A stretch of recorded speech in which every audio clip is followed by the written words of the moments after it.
তো আমি পরিবেশন করে ফেলেছি এঁচোড় দিয়ে, ছোলার ডাল, আলু দিয়ে। বন্ধুরা, আপনারা সকলে সাই কিচেনকে সাপোর্ট করবেন, সাই কিচেনের পাশে থাকবেন। সকলে ভালো থাকবেন, সুস্থ থাকবেন।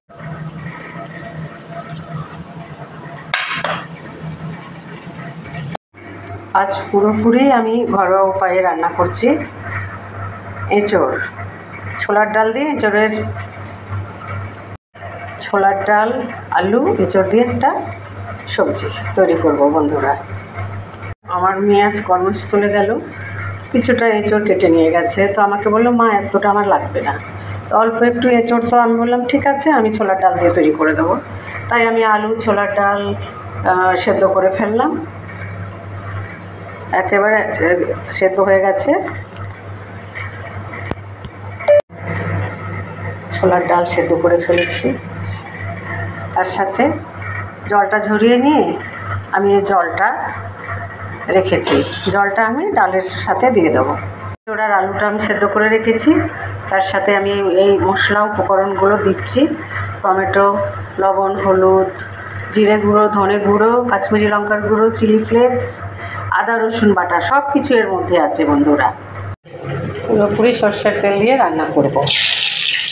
আলুটা ভেজে নেব। আলুটা সেদ্ধ করার সময় অল্প একটু লবণ দেওয়া হয়েছে।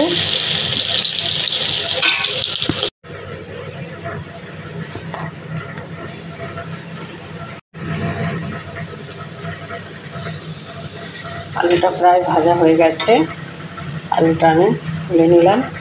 পুরো আলুটা ভাজা হয়ে গেছে, তুলে নিলাম। এর মধ্যে এঁচোড়টা দিয়ে দিলাম। এঁচোড়টাও ভেজে তুলে নেব। এঁচোড়টা ভাজা ভাজা হচ্ছে।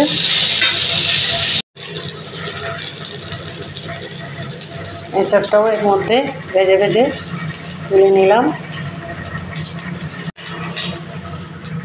দুটা এঁচোড় তুলে নিলাম। কড়াইয়ে আর একটু সর্ষের তেল দিয়ে দিলাম। দিয়ে দিলাম দুটো তেজপাতা, তার সাথে কয়েকটা গোটা গরম মশলা। এর মধ্যে আমি অল্প পেঁয়াজ বাটা দিয়ে দিলাম। এর মধ্যে পুরো মশলার উপকরণগুলো সব কিছু দিয়ে দিলাম।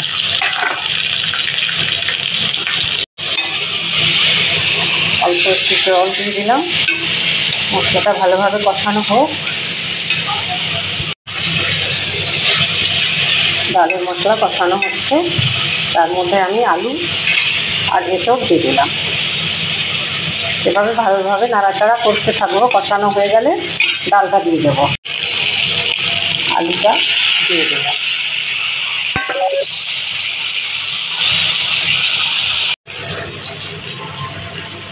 আলু আর এঁচোড় কষানো হয়ে গেছে। একটা ছোলার ডাল এর মধ্যে আমি দিয়ে দিলাম।